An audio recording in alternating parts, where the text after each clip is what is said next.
नमस्कार, स्वागत है आपका मुनाफे की मंडी में। बाजार में क्या हो रहा है, कमोडिटी मार्केट में क्या हो रहा है, ये सबसे पहले देख लेते हैं। आज सबसे ज्यादा नॉन एग्री मार्केट में कोई तेज नजर आ रहा है तो वो है नेचुरल गैस। 3% की तेजी दिख रही है 250 रुपए के आसपास। इसके अलावा जिंक करीब 0.25% की तेजी यहाँ पर, ये दो सबसे मजबूत काउंटर है। इसके अलावा कच्चा तेल, यहाँ पर भी रिकवरी दिख रही है। खाड़ी देशों में जो अनसर्टेनिटी है उसका फायदा यहाँ पे दिख रहा है। गोल्ड और सिल्वर पे नजर डालना जरूरी है क्योंकि गोल्ड और सिल्वर कल शाम के सत्र में काफी मुनाफा वसूली दिखी। रिकॉर्ड हाई से सोना 1000 रुपए तक फिसल गया और चांदी 1 लाख के पार जाने के बाद 3000 रुपए से ज्यादा टूट गई। लेकिन आज दोनों ही काउंटर तेजी दिखा रहे हैं। लेकिन अब आपको क्या करना है इन सारे काउंटर्स में, यही बात करेंगे मुनाफे की मंडी में। मैं हूं विश्व मोहन और हमारे साथ आज 4 मेहमान होंगे जो आज आपको मदद करने वाले हैं। मनोज जैन हैं, पृथ्वी फिनमार्ट के हेड कमोडिटी और करेंसी रिसर्च हैं और डायरेक्टर भी हैं। कुणाल शाह हैं, निर्मल बंग के हेड ऑफ कमोडिटी रिसर्च है। साथ ही प्रथमेश माल्या हैं, एंजल वन के एवीपी रिसर्च कमोडिटी और करेंसी। और जिगर पंडित है, शेर खान के कमोडिटी हेड। आप सभी मेहमानों का बहुत बहुत शुक्रिया। सबसे पहले मनोज जी, आप बताइए, सोना चांदी दोनों पर अपनी राय रखिए। कल की मुनाफा वसूली के बाद आज फिर से तेजी, ये तेजी एक्सटेंड होगी या फिर से शाम के सत्र में मुनाफा वसूली दिख सकती है? नमस्कार रिश्मोहन जी, बिल्कुल यहाँ पे वोलेटिलिटी जो है वो मार्केट में रहने वाली है क्योंकि एक हम कह सकते हैं कि हाईएस्ट लेवल पे सोना और चांदी अभी कारोबार कर रहे हैं। सोना लाइफ टाइम हाईज पे है, वहीं चांदी की कीमतें भी इंटरनेशनल मार्केट में 12 वर्षों की ऊंचाई पर है। तो यहाँ पे इस लेवल पे थोड़ी वोलेटिलिटी मार्केट में देखने को मिलेगी क्योंकि हम देख रहे हैं कि डॉलर इंडेक्स और यूएस के जो बॉन्ड यील्ड है वहां पे लगातार बढ़त देखने को मिली है और उसके चलते अब हम देख रहे हैं कि यहाँ पे ऊपरी लेवल्स पे जो है हम कह सकते हैं कि जो मार्केट पार्टिसिपेंट्स है वो थोड़ी प्रॉफिट बुकिंग जो है वो करते हुए दिख रहे हैं। चांदी के मुकाबले मेरा मानना है कि सोना अभी भी यहाँ पे सस्टेनेबल रैली जो है वो दिखाता रहेगा। तो सोने में अभी भी यहाँ पे बाय ऑन डिप्स की ही रणनीति बना करके चलना चाहिए। ओवरऑल ट्रेंड यहाँ पे अभी थोड़ा वोलेटाइल रहेगा लेकिन लंबी अवधि में नजरिया अभी भी पॉजिटिव रहेगा। तो सोने में आज दिन के सत्र में अगर कहीं भी 77,800 के आसपास के स्तर मिले तो वहां पे लॉन्ग की पोजीशन फिर से बनाई जा सकती है 77,500 के स्टॉप लॉस से। 78,300 इमीडिएट टारगेट होंगे और उसके ऊपर अगर कीमतें सस्टेन होती है तो यहाँ 78,500 तक के भी स्तर जो है वो देखने को मिल सकते हैं। सिल्वर में हमारा मानना है कि एक यहाँ पे दायरा जो है देखने को मिल सकता है और ऊपर में 98,400 से 98,800 के दायरे में फिर एक बार थोड़ी मुनाफा वसूली देखने को मिल सकती है। तो चांदी में ऊपरी लेवल्स पे मुनाफा वसूली करे। फ्रेश लॉन्ग के लिए थोड़ा सा यहाँ पे एक करेक्टिव डिप का वेट करना चाहिए। थोड़ा ओवरबॉट पोजीशन में अभी यहाँ पे सिल्वर नजर आ रही है। तो सिल्वर में फ्रेश लॉन्ग की ये स्तर पे सलाह नहीं रहेगी। गोल्ड में डिप्स में बाय कर सकते हैं। में डिप्स में बाई कर सकते हैं, लेकिन चांदी अभी और फिर से वापस से करेक्शन आए फिर वहां पर एंट्री आप कर सकते हैं। कुणाल जी, आप बताइए, गोल्ड और सिल्वर काफ़ी अच्छी तेजी आ चुकी है। कल के सत्र में तो काफ़ी मुनाफा वसूली भी दिखी। अब आज क्या करना चाहिए? अगर आप फंडामेंटल की बात करेंगे तो कोई दो राय नहीं है कि गोल्ड और सिल्वर बढ़ना चाहिए। बट जो हमने कल प्रॉफिट टेकिंग या करेक्शन देखा वो एटलीस्ट शॉर्ट टर्म में ऊपरले स्तर पे, मतलब मैं बात कर रहा हूँ 1 महीना 10-15 दिन के लिहाज से ऊपर में थोड़ा इमीडिएटली एकदम ब्रेकआउट देना थोड़ा डिफिकल्ट हो सकता है क्योंकि जैसे वी ऑल नो इतना एक्सपोनेंशियल रिटर्न दिया है। So long term view definite कोई दो राय नहीं है, तेजी का ही है। और मैं मंदी करने के लिए भी रिकमेंड नहीं करूंगा, पर मेरा कहना ऐसा है कि ऊपरी लेवल्स पे जैसे 1 लाख रुपया सिल्वर है या जैसे गोल्ड की बात करेंगे 78,500-600 है, यहाँ से इमीडिएटली ब्रेकआउट आना थोड़ा डिफिकल्ट लग रहा है। ऐसा नहीं है कि वन साइड बढ़ जाएगा। आज बेस इतना बड़ा हो गया है कि 1,500-2,000 रुपये तो कभी भी ऊपर नीचे होगा इसमें। आज 1-1.5% का मूवमेंट तो सिल्वर में कभी भी होता है। तो आई think this is a time when थोड़ा डिप के लिए वेट करना चाहिए, नई बाइंग करने के लिए। ऐसे करंट प्राइस पे बाय करना मैं ठीक नहीं समझूंगा। थोड़ा बहुत करेक्ट होगा ऐसा मेरा एनालिसिस है शॉर्ट टर्म में। सो मुझे चढ़ के लेने के लिए मैं रिकमेंड नहीं करूंगा। अभी खरीदारी की सलाह आप नहीं देंगे। चलिए, आप बताइए जिगर, आपकी राय क्या है गोल्ड सिल्वर पे? नमस्ते। जैसे गोल्ड सिल्वर में ओवरऑल फंडामेंटल डेफिनेटली देखी है कल हमने थोड़ा सेलिंग प्रेशर देखा, वो थोड़ा यूएस ट्रेजरी यील्ड बढ़ गई थी, तो उसकी वजह से थोड़ा selling pressure end of course थोड़ा प्रॉफिट बुकिंग, वो दोनों की वजह से थोड़ा हमने सेलिंग प्रेशर देखा। बट ओवरऑल ट्रेंड डेफिनेटली देखी है, वॉलेटिलिटी रहेगी, स्पेशली जब तक यूएस इलेक्शन और उसका रिजल्ट नहीं आता है, तब तक हमें उसमें वॉलेटिलिटी डेफिनेटली दिखेगी।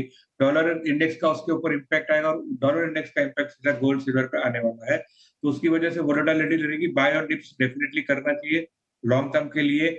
ऑफ कोर्स रेजिस्टेंस आ सकता है, प्रॉफिट बुकिंग आ सकती है, बट शॉर्ट करके नहीं, लॉन्ग टर्म करके चलना चाहिए। और इंट्राडे के लिए अगर मैं बात करूं, तो गोल्ड में हमें लग रहा है कि 77,969.80 के आजू बाजू बाय करना चाहिए, उसका स्टॉप लॉस होना चाहिए 77,150, और टारगेट थोड़ा सा अग्रेसिव है, 79,000 का उसका टारगेट होना चाहिए। और सेम विद चांदी पे यदि बात करूं, तो चांदी ऑफ कोर्स जो बोलते हैं ना लेग इफेक्ट में बाइंग आती है, क्योंकि सोना एकदम बढ़ गया है, तो उसकी वजह से चांदी में और बाइंग आ रही, और चाइना फैक्टर थोड़ा सा जो बेस मेटल का फैक्टर है वो भी थोड़ा सा एड ऑन हो रहा है। सो ओवरऑल चांदी में भी बुलिश ट्रेंड है। चांदी में हमें लग रहा है कि 97,500 97,700 के आजू बाजू बाय कर सकते हैं। स्टॉप लॉस उसका 96,000, और टारगेट अगेन उसका हमें लग रहा है 99,300 इंट्राडे के लिए आ सकता है। करंट लेवल पर आपकी कॉल क्या है प्रथमेश जी?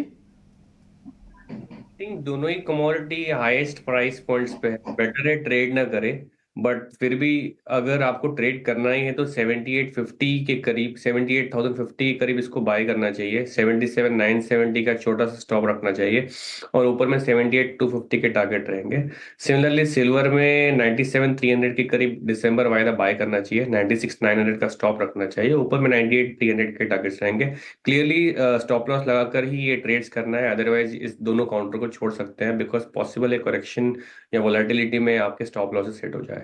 ओके, चलिए बात करते हैं मेटल्स की। मेटल्स में आज जिंक सबसे ज़्यादा तेज है, 295 के ऊपर है। एल्युमिनियम में भी अच्छी तेजी है। कुणाल जी, क्या ट्रेड लेना चाहिए जिंक, एल्युमिनियम, कॉपर में? जी थोड़ा पुल बैक देखने मिल सकता है। कॉपर में आप नवंबर कॉन्ट्रैक्ट ही अभी बाय कर सकते हैं अराउंड 840 के आसपास। जिंक और एल्यूमिनियम थोड़े दोनों बेटर लग रहे हैं। एल्यूमिनियम इन पर्टिकुलर बहुत ज़्यादा अच्छा लग रहा है, सो 250 रुपये का टारगेट एल्यूमिनियम का रखना चाहिए। जहाँ तक जिंक है तो जिंक का टारगेट 298 299 का रखना चाहिए, और मुझे आज मेटल्स में बाइंग बरकरार रहेगी ऐसा व्यू बन रहा है। ओके, मेटल्स में यहाँ पे बाइंग करने की सलाह आपकी तरफ से आ गई है। प्रथमेश जी, आपकी टॉप कॉल क्या है यहाँ पर? कहाँ क्या पसंद है आपको मेटल्स में आज? मेरे ख्याल से zinc possibility towards 300 better positioned है, तो जिंक में मेरे ख्याल से ट्रेंड जो है वो थोड़ा सा पॉजिटिव साइड में रहेगा। कॉपर में यहाँ पे मैं थोड़ा कॉन्ट्रा प्रेफर करूंगा, पॉसिबल है एक हल्का सा करेक्शन आ जाए 830 834 तक, इसको सेल ऑन रैली करूंगा नवंबर वायदा 844 के करीब, 848 का हल्का स्टॉप लॉस लगाऊंगा, और नीचे में टारगेट 834। ये नवंबर कॉन्ट्रैक्ट की बात कर। आप मनोज जी, आपकी टॉप ट्रेड क्या है बेस मेटल्स में? बेस मेटल्स में कॉपर में एक थोड़ा पुलबैक देखने को मिल सकता है। हमने एक अच्छी प्रॉफिट बुकिंग यहाँ पे देखी है, तो जो अक्टूबर वायदा भी 808 के स्तर पे ट्रेड हो रहा है, 806 के आसपास इंट्राडे में ले सकते हैं। 802 के स्टॉप लॉस से लक्ष्य यहाँ पे 812 तक के रखे जा सकते हैं। आप बताइए जिगर, आपकी राय कॉपर पर? तो कॉपर में हमारा व्यू डेफिनेटली बुलिश है। जो अभी 807 8 का भाव चल रहा है, इस भाव पे ले सकते हैं। स्टॉप लॉस उसका थोड़ा सा अग्रेसिव 797 है, और टारगेट लगभग 820 822 के आजू बाजू का टारगेट हो सकता है। चलिए बात थोड़ा वोलेटिलिटी डेफिनेटली रहेगा, तो उसमें एक टाइट स्टॉप लॉस के साथ ट्रेड कर सकते हैं। ओके, तो वॉलेटाइल रहेगा तो स्टॉप लॉस का भी ध्यान रखिएगा, बिना स्टॉप लॉस के आप ट्रेड ना करें। कच्चे तेल को अगर देखें तो यहाँ पर भी आज तेजी है 1% से ज़्यादा की, 6030 के ऊपर है MCX पर। ब्रेंट क्रूड का भाव $76 के करीब है। कुणाल जी, क्या लग रहा है क्रूड में अब आगे क्या हो सकता है? लंबी तेजी तो नहीं है, पर पुल बैक के लिहाज से 6100 तक के रेट आते हुए हमको देखने मिल सकते हैं। 6000 के आसपास बाई कीजिए, और 5960 का स्टॉप लॉस रखिए। 6100 के लेवल्स के लिए आप लॉन्ग पोजीशन इनिशिएट कर सकते हैं। बताइए प्रथमेश जी, आपके पास ऑप्शंस में कोई ट्रेड है क्या क्रूड में और नेचुरल गैस दोनों में? 6100 का पुट ऑप्शन जो है नवंबर वायदा का बाय करना चाहिए। 280 के प्रीमियम पे मिल रहा है। 250 का स्टॉप लॉस लगाइए, टारगेट 350 के रखिए। नेचुरल गैस में हालांकि वोलेटिलिटी है, बट इसमें बाय ऑन डिप्स की स्ट्रेटजी रहेगी। 196 के करीब इसको बाय करना चाहिए। अक्टूबर वायदा 192 का स्टॉप रखना चाहिए। ऊपर में टारगेट 206 के लिए रहेंगे। ओके, आप मनोज जी, आपकी राय? क्रूड ऑयल में यहाँ पे तेजी सस्टेन होती हुई नहीं दिख रही है विष्णु जी। मेरा मानना है एक दायरा रह सकता है 5,950 से 6,100 का। तो बेहतर होगा ये काउंटर को अवॉइड करें, क्योंकि यहाँ पे कोई बड़ी तेजी नजर नहीं आ रही है। रिस्क रिवॉर्ड के लिहाज से नेचुरल गैस बेहतर लगता है। जो अक्टूबर का वायदा है 198 के आसपास ले सकते हैं। 194 के स्टॉप लॉस है। 208 तक के लक्ष्य यहाँ रखे जा सकते हैं। ओके, हालांकि दोनों तरफ की खबरें भी, एक डिमांड को लेकर चिंता है, दूसरी तरफ जो अनसर्टेनिटी है खाड़ी देशों में, उससे यहाँ पर कुछ फायदा मिल रहा है। आप बताइए जिगर, आपकी राय क्रूड पर? क्रूड में बेसिकली आप देखोगे जियोपॉलिटिकल टेंशन की वजह से थोड़ा सा ऊपर की तरफ प्रेशर रहता है। फंडामेंटली प्रोडक्शन हाई है, स्टॉक हाई है, तो वो मिक्स सेंटिमेंट है। ओवरऑल अगर देखें वोलेटिलिटी रहेगी। हमें लग रहा है इंट्राडे में टेक्निकली भी देखें तो उसमें तेजी बैठ रही है, और ऑप्शंस का भी अगर डेटा दिखे तो 5,900 का जो पुट ऑप्शन है उसमें ओपन इंटरेस्ट बढ़ रहा है, which basically becomes a very strong support. तो इंट्राडे के लिए हमें लग रहा है क्रूड ऑयल बाय करना चाहिए। लगभग स्टॉप लॉस उसका वही 5920 5900 का होना चाहिए, और टारगेट उसका 6,230 6,250 के टारगेट से बाय करना चाहिए इंट्राडे। तो क्रूड आज इंट्राडे के लिए खरीदारी की सलाह आ रही है। चलिए नेचुरल गैस पे एक बार कुणाल जी का व्यू ले लेते हैं। आज 3% की तेजी है, 250 के आसपास है। ये तेजी टिकाऊ है क्या कुणाल जी? नवंबर वायदा की मैं बात कर रहा था, 250 के आसपास है। जी नहीं, डिफिकल्ट लग रहा है। ये पूरा वेदर रिलेटेड कॉल है। मुझे ये लेवल्स पे बाइंग करना कंफर्टेबल नहीं फील हो रहा है, क्योंकि अगर वेदर बहुत ज्यादा ठंडा ठंडा रहता है तो बड़ी तेजी हो सकती है, but I think this is not the right time. मैं इस पे कॉल लेना प्रेफर नहीं करूंगा। No calls from my side. पर आपकी कोई कॉल नहीं है। मनोज जी से अब एग्री मार्केट की चाल समझते हैं। टर्मरिक पे बताइए मनोज जी, आपने कॉल भी दिया है, क्या लग रहा है टर्मरिक में?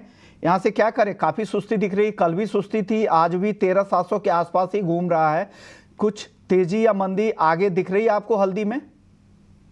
टर्मरिक में हम देख रहे हैं विष्णु मोहन जी के ऊपरी लेवल्स पे कीमतें सस्टेन नहीं हो रही है। 14,000 के ऊपर कॉन्ट्रैक्ट टिक नहीं पा रहा है। तो दिसंबर का वायदा अगर यहाँ पे दिन के सत्र में 13,850 के आसपास मिले तो बिकवाली कर सकते हैं। 14,040 के स्टॉप लॉस से नीचे में 13,400 तक के स्तर जो है फिर एक बार देखने मिल सकते हैं। ट्रेंड थोड़ा सा यहाँ पे नेगेटिव ही लग रहा है ओवरऑल स्पाइसेस पे। कॉटन केक भी काफी समय से सुस्ती में, दिसंबर वायदा को देखें तो लंबे समय से 100-200 रुपए के रेंज में है। क्या लग रहा है यहाँ पर आगे क्या होगा? और आज क्या करना चाहिए? 3,025 के आसपास भाव है। कॉटन सीड ऑयल केक में यहाँ पे सपोर्ट्स बने हुए हैं। अराइवल्स काफी कम है और डिमांड बेहतर है, तो उसके चलते हम देख रहे हैं कि निचले स्तर पर सपोर्ट जो है वो बने हुए हैं। तो कॉटन केक दिसंबर वायदा में 3,000 के स्तर पे यहाँ पे बाई की सलाह रहेगी, और 2,974 का एक स्टॉप लॉस रखना चाहिए इंट्राडे के लिए। ऊपर में 3,055 तक के लक्ष्य जो है वो रखे जा सकते हैं। धनिया और जीरा, इन दोनों पर राय दे। आधे आधे % की गिरावट दोनों में दिख रही है। 25,000 पे अब आ चुका है जीरा, और धनिया है 7,350 के नीचे। क्या लग रहा है आगे? कोई ट्रिगर है नहीं अभी यहाँ पे डिमांड को लेकर के, और बहुत ही सुस्ती बनी हुई है। आगे यहाँ पे फेस्टिव सीजन है, उसकी वजह से स्पॉट मंडीज भी कुछ दिनों जो है वहां पे बंद रहेगी। तो अभी कोई डिमांड का यहाँ पे ट्रिगर जब तक नहीं आएगा तब तक कोई बड़ी तेजी की संभावना नहीं बन रही है। एक दायरा का ट्रेड जो है वो धनिया और जीरा दोनों में रह सकता है। तो यहाँ पे कोई अभी ट्रेड ना करे तो बेहतर हो। ट्रेड नहीं करने की सलाह आपकी आ रही है। ग्वार पर एक राय दे दीजिए, ग्वार कैसा दिख रहा है यहाँ पर? आज यहाँ पर भी नरमी है और अराइवल सीजन पीक की तरफ जा रहे हैं। क्या लग रहा है आगे क्या होगा और क्या करना चाहिए इन लेवल्स पे? ग्वार में एक अच्छा मोमेंटम बना था, लेकिन ऊपरी लेवल्स पे हमने देखा कि कीमतें सस्टेन नहीं हुई, फिर वापस से कीमतें अपने सपोर्ट्स लेवल की तरफ आ रही है। तो यहाँ पे अगर शॉर्ट की पोजीशन हो तो एक बार प्रॉफिट बुकिंग कर लेना चाहिए। हमारा मानना है निचले स्तरों पर फिर एक बार सपोर्ट जो है ग्वार सीड और ग्वार गम दोनों में देखने मिलेंगे। तो यहाँ पे ये लेवल पे शॉर्ट की सलाह नहीं रहेगी। अगर थोड़ा और डीप आता है 1-2% का तो फिर निचले स्तरों पर बाय किया जा सकता है। ओके, तो ये भी है ग्वार को लेकर। शुक्रिया मनोज जी आपका, कुणाल जी आपका, प्रथमेश जी और जिगर, आप सभी का बहुत बहुत शुक्रिया, आप लोगों ने वक्त निकाला। लेते एक अहम खबर की, वो है कॉटन वॉश ऑयल को लेकर। हाल ही में एनसीडीएक्स पर ये कॉन्ट्रैक्ट लॉन्च हुआ था। इस कॉन्ट्रैक्ट के बारे में सबसे पहले आपको बता दें, ये 5 मीट्रिक टन की इसकी ट्रेडिंग यूनिट है। बेस वैल्यू है 10 रुपये प्रति किलो का, टिक साइज 10 पैसा। एक्सपायरी पर ये कैश में इसका सेटलमेंट होता है और इसके लिए जो शुरुआती मार्जिन है, इनिशियल मार्जिन है 12%। बाद में आपको अन्य मार्जिन भी लगाए जाते हैं, उतार चढ़ाव बढ़ने पर स्पेशल मार्जिन भी लगाए जा सकते हैं। डिलीवरी महीने की 20 तारीख को इसकी एक्सपायरी होती है और जो प्राइस लिमिट यानी जो सर्किट है वो पहला 4%, फिर 15 मिनट के बाद वापस से खुलेगा, फिर 6% का पूरे दिन के लिए फिर वही लिमिट रहने वाली है।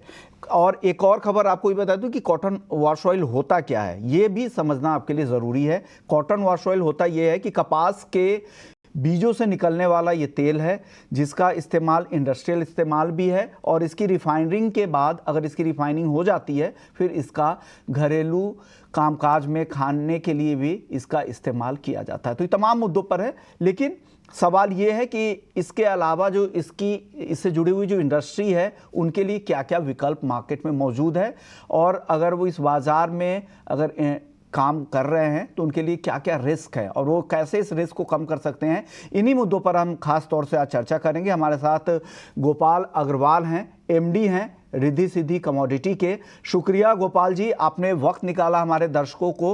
उम्मीद करते हैं कि बेहतर तरीके से आप उनको जागरूक करेंगे। मेरा पहला सवाल यही होगा कि कॉटन वॉश ऑयल, ये पूरे कॉटन की जो वैल्यू चेन होती है इसमें इसकी कितनी अहमियत है कॉटन वॉश ऑयल की? नमस्कार सर। नमस्कार सर, ऐसा है कि कॉटन ऑयल जो है आज तारीख में इसका काफी यूजेस हो गया है। अगर हम इसका देखें तो अल्टरनेटिव सोया ऑयल है और सोया ऑयल और कॉटन ऑयल लगभग एक ही इसमें भी चल रहे हैं, दोनों सिमिलर है इसका वो है। इसके में इसका अल्टरनेटिव सरसों ऑयल से है और कॉटन वॉश ऑयल का देखेंगे तो हम डे बाय डे उसका जो है चलन राजस्थान, गुजरात, महाराष्ट्र, एमपी सभी दूर बन रहा है, नमकीन्स वगैरह में, और इसमें तो डे बाय डे इसका यूज काफी बढ़ते जा रहा है सर। काफी बढ़ रहा है और इसकी खासियत काफी अच्छी है। इसके जरिए जो भी फ्राई किए जाते हैं खाने के आइटम वो लंबे समय तक काफी ड्यूरेबल होते हैं, जल्दी खराब नहीं होते हैं। ये इस तेल की अहमियत होती है। सर कुछ और सवाल है, इसके फंडामेंटल्स कैसे चलते हैं? कॉटन वॉश ऑयल क्या बाकी खाने के तेल की चाल के हिसाब से ही इसके खाने के तेल कीमतों में भी तेजी या मंदी आती है? हाँ बिल्कुल सर, इनके जो दूसरे खाने के तेल के हिसाब से, क्योंकि सभी आप को रिलेटेड है। अभी आप देखेंगे तो लास्ट मंथ के अंदर जैसे इंपोर्ट ड्यूटी गवर्नमेंट ने कॉटन ऑयल के ऊपर लगाई थी, उसके कारण से तेल में काफी उछाल हर जितनी भी एलिजिबल ऑयल है सबके अंदर देखने को मिला है। और अभी 30% ड्यूटी इंपोर्ट के लगाई हुई है गवर्नमेंट ने और लास्ट ईयर इसी समय 750 के अराउंड कॉटन वॉश ऑयल था। तो अभी अराइवल कॉटन की जो सीजन हमारा लगभग अक्टूबर नवंबर से शुरू हो जाता है ना, बट इस वर्ष जो है बारिश के कारण से बहुत स्लो अराइवल अभी का फेस है, इसलिए कॉटन वॉश ऑयल के रेट काफी अच्छे हैं। और इसके रीजन ये भी है कि अगर हम देखेंगे कि सरसों ऑयल कभी भी इससे प्रीमियम में बिकता है, कॉटन और सोया ऑयल लगभग सेम रेट के अंदर रहता है, तो इस हिसाब से कॉटन ऑयल के रेट इसी कारण से सोया और सरसों ऑयल के रेट काफी ऊंचे होने से कॉटन वॉश ऑयल के रेट अभी काफी हायर साइड पे है। हायर साइड में एक और चीज़ सर, अगर यहाँ पे वायदा बाजार एनसीडीएक्स पर इसकी ट्रेडिंग होती है तो अगर किसी को हेज करना है तो उसके लिए क्या सलाह देंगे? क्या बाकी खाने के तेल के कारोबार से जुड़े लोग हैं? क्योंकि आपने कहा कि रेलिवेंस तो काफ़ी ज़्यादा है, फंडामेंटल्स भी काफ़ी ज़्यादा मिलते जुलते हैं, तो जो सोया तेल में डील कर रहे हैं वो भी क्या कॉटन वॉश ऑयल के कॉन्ट्रैक्ट के जरिए अपनी पोजीशन को हेज कर सकते हैं क्या? बिल्कुल कर सकते हैं सर, क्योंकि देखेंगे तो हम जब सिमिलर ही रेट ये कॉटन वॉश और सोया ऑयल लगभग 10-5 रुपए पर 10 kg के हिसाब से फर्क रहता है। तो अगर किसी को सोया ऑयल में ट्रेड कर रहा है और उसके बाद अगर ऑप्शन नहीं है तो कॉटन वॉश ऑयल लेकर के अपनी हेजिंग लॉन्ग शॉर्ट की उसके अंदर कर सकता है।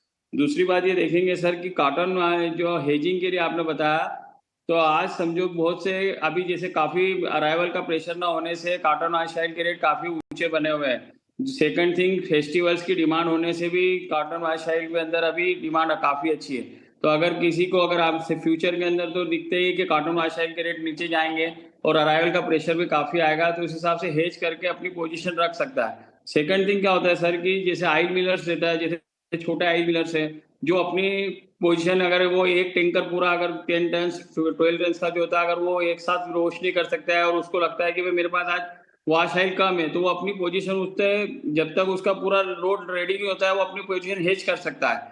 दूसरा अगर देखेंगे तो जो इस रिफाइनर्स है वो भी अपना, अगर समझो सामने डिमांड है और उसको वॉश ऑयल अभी नहीं मिल रहा है, तो वो भी परचेस करके अपनी पोजीशन एड कर सकता है। तो ये बहुत काफी कोरिलेटेड सर, सोया और कॉटन वाइट ऑयल दोनों इसके ऊपर काफी अच्छा काम हो सकता है सर।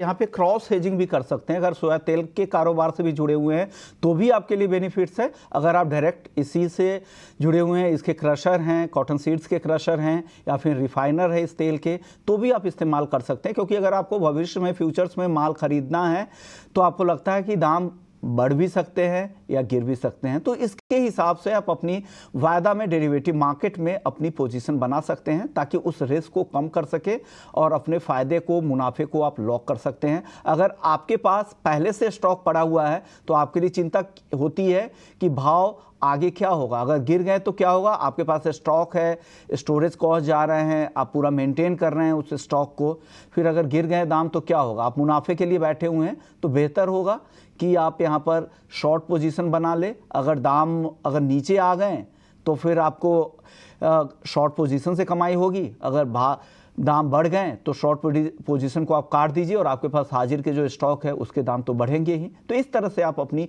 हेजिंग स्ट्रेटजी कर सकते हैं। सर कुछ और फंडामेंटल्स बताइए, साथ ही अराइवल्स के बारे में बताइए। अपकमिंग सीजन जो है उसके लिए अराइवल्स कब से शुरू होते हैं, इसके बारे में भी लोगों को जागरूक कीजिए कॉटन वॉश ऑयल में। सर जैसे अभी मैंने बताया कि यूजुअली जो कॉटन अराइवल है वो अक्टूबर अनवर्ड स्टार्ट हो जाता है, बट दिस ईयर ये जो लास्ट अभी देखेंगे आप 2 वीक्स के अंदर अराइवल का प्रेशर स्लो फेज में ड्यू टू जो रेनी अभी जो चल रहा है, अगर हम देखेंगे नवरात्रि टाइम से, तो इस हिसाब से स्लो अराइवल है। बट आने वाले टाइम में ऐसा लगता है कि अगर ये बारिश का मौसम थोड़ा सा अगर ओपन होता है तो दीपावली बाद से अराइवल का प्रेशर बढ़ेगा।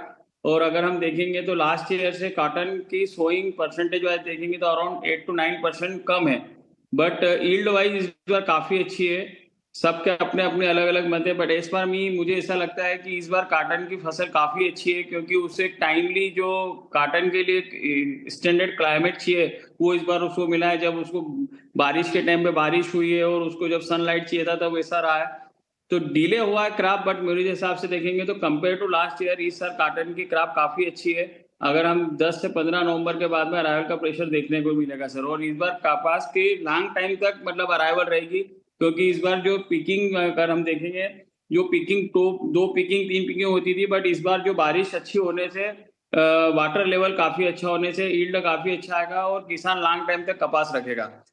तो मुझे लगता है सर इस बार कॉटन की क्रॉप काफी अच्छी रहने को मिलेगी। और कॉटन शीट और कॉटन की जो हमारे जैसे मैं एक जिनस भी हूँ, तो देखेंगे कॉटन मेल्स दोनों के मार्केट के अंदर कोई तेजी की भी संभावना नहीं है। इसमें आने वाले टाइम में कहीं भी डाउन नहीं जाएगा ये नेक्स्ट मंथ से सर। ओके, तो बिल्कुल शुक्रिया गोपाल जी, आपने वक्त निकाला, हमारे दर्शकों को आपने जागरूक किया मार्केट के, कॉटन वॉश ऑयल मार्केट के और पूरे कॉटन मार्केट के फंडामेंटल्स के बारे में भी बताया, और साथ ही कैसे हेजिंग के तौर पर इस वायदा का आप इस्तेमाल कर सकते हैं ताकि आप अपने कारोबार में बने रहें, अपने मार्जिन को प्रोटेक्ट कर सके और फ्यूचर्स के मुनाफे को भी लॉक कर सके। ये वायदा है कॉटन वॉश ऑयल का। और साथ ही अगर आप दूसरे खाने के तेल में भी डील करते हैं तो भी काफ़ी सिमिलैरिटी है, भाव में सिमिलैरिटी रहती है, खास करके सोया तेल के साथ इसका जो कोरिलेशन है, जो साथ साथ चलते हैं, वो काफ़ी बेहतर है, इससे भी इसको काफ़ी फ़ायदा मिलता है। शुक्रिया गोपाल जी, आपने वक्त निकाला, हमारे दर्शकों को